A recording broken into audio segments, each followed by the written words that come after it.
We all know the G-Body platform is cemented in NASCAR history with some of the greatest NASCAR drivers having major wins in G-Bodies. Buick even named the legendary Grand National after the NASCAR Grand National Series.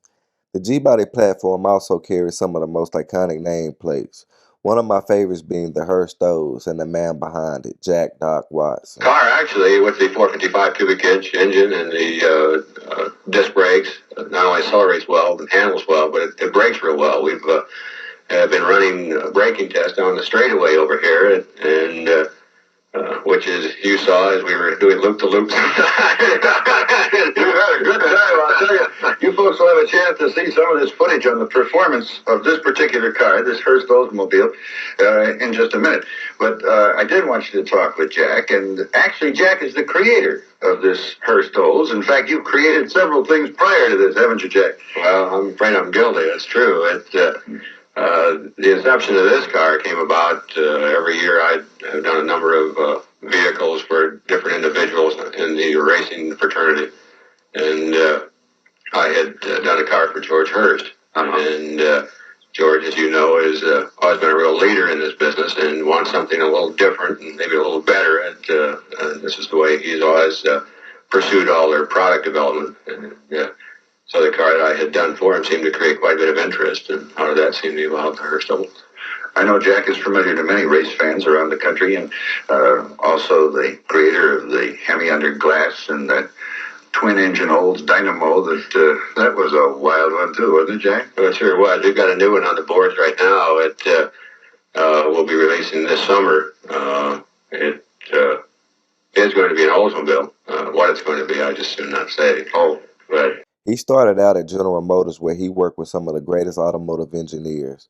He helped release the Hurst 3-speed shifter to the Pontiac Super Duty program when Hurst Performance was just starting out. After leaving GM, he was hired by Hurst Performance where he manned the Hurst Aid trailer, helping fix drag racers and hot rodder shifters at the track. As a hot rodder himself, he helped build several drag race masterpieces, like the Hurst Harry's Oldsmobile, to outdo the famous Hemi Under Glass Barracuda.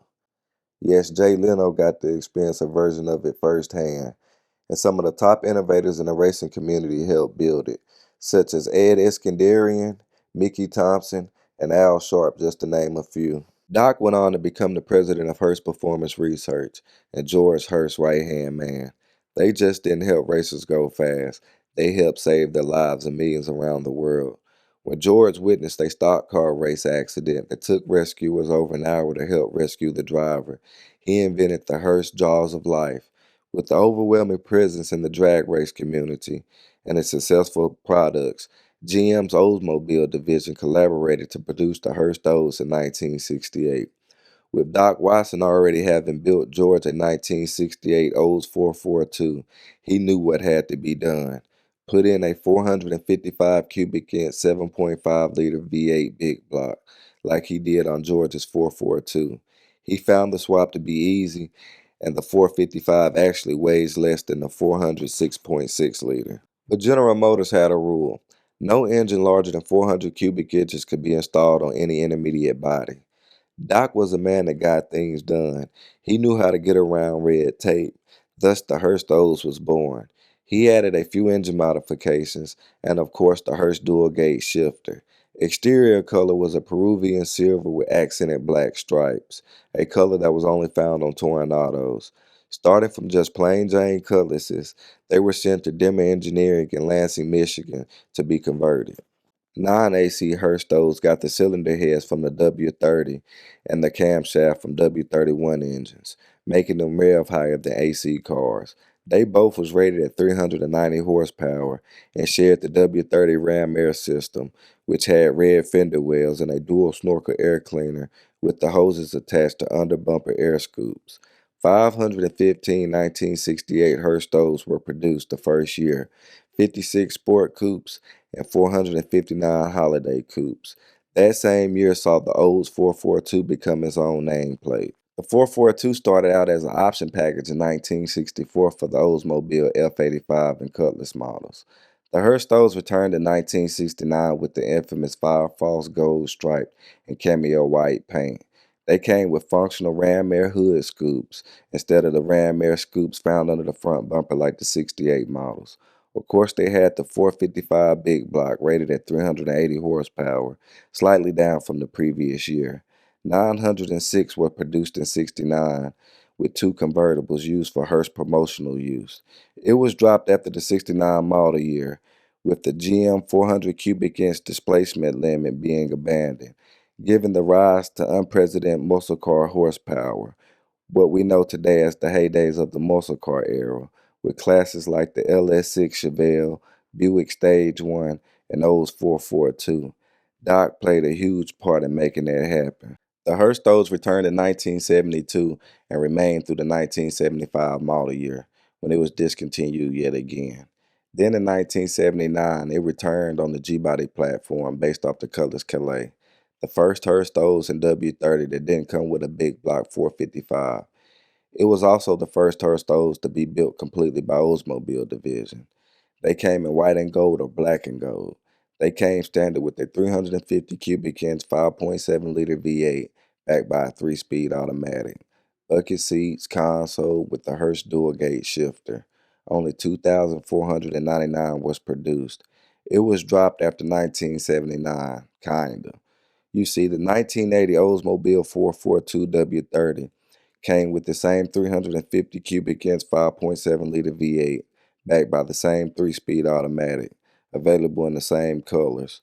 Only major differences being the 1979 Hurst Olds had the dual gate shifter and different headlights. Only 886 1980 442s were produced. It was discontinued after 1980, with Oldsmobile going without a performance model for 2 years. In 1983, the Hurst Olds will be revived for its 15th anniversary. They only came in black with silver rocker panels, with a high output 307 cubic inch 5 liter V8, backed by a 4-speed automatic. It will receive the most badass shifter found on any G body or any other car platform, in my opinion. The Hurst Lightning Rods that paid homage to the legendary dual gate shifter. They came standard with dual exhaust, front air dams, rear deck lid spoiler, dark maple crushed velour bucket seats or light sand gray. With a 373 rear gear ratio, demand was high. 3,001 were produced in 83, with it returning in 1984 with the paint scheme reversing to silver with black rocker panels. They got a beefed up 8.5 rear end found on Grand Nationals and other turbo Buicks, but the rest of the drivetrain was the same as the 83 Hurst Olds. They were both based off the top of the line Cutlass Calais. With only 3,500 being produced in '84, this would unfortunately be the last model Oldsmobile and Hurst Performance collaborated on, marking the end of one of the most iconic American classics ever produced. Hurst Performance and Doc wanted to continue the partnership, but Oldsmobile was focused on the new front-wheel drive N platform. They didn't want to exhaust any extra resources, but Oldsmobile still wanted to offer the public a performance model. So they revived the 442 in 1985, which lasted through the '87 model year. Doc Watson knew the G-Body was the last mid-size, rear-wheel, body-on-frame, big engine bay car that utilized the old muscle car formula GM would ever produce. So he took matters into his own hands, and him and the president of Mr. Gasket, the company that was the current owners of Hurst Performance, developed a 20th anniversary Hurst Olds Aero Ground Effects kit for the 1988 Oldsmobile Cutlass Supreme Classic. After customers bought and installed the kit on their 1988 Cutlass Supreme Classic, they had to register the VIN number with Hurst Performance. Those who registered got 1 year free membership to the Hurst Olds Club of America and a special dash plaque signed by Doc himself. Two were built with drag race engines. Unfortunately, one was destroyed. One prototype with a push-button shifter. 16 was converted by Doc and his team, with him building four for himself. Some got the big block 455 cubic inch 7.5 liter V8, same engine I have in my G-Body Regal, and some got the stock 307 cubic inch 5 liter V8. 160 ground effects kits was produced. Doc estimates 122 were sold with memberships, but can't determine how many were installed and on what year models, since you could technically install them on any 81 through 88 G-Body Cutlass. So if you installed the kit on the 1981 through '87, Then it's a Hurst Aero commemorative car, and not a 1988 20th anniversary Hurst Olds. Y'all drop down in the comments and share y'all Hurst Olds memories and stories, or any knowledge y'all might have, especially if you bought the original 1988 Aero Ground Effects kit. Jack Doc Watson passed away August 2nd, 2015. He was the true definition of a visionary. From his expertise at the drag strip, the amazing products he helped produce, his legacy lives on to this day, with one of his greatest accomplishments being the Jaws of Life that still saves lives to this day. The Hurst Olds is one of the most iconic classics ever built. Whenever you see one, give thanks to the shifty doctor, the man himself, Mr. Jack Doc Watson.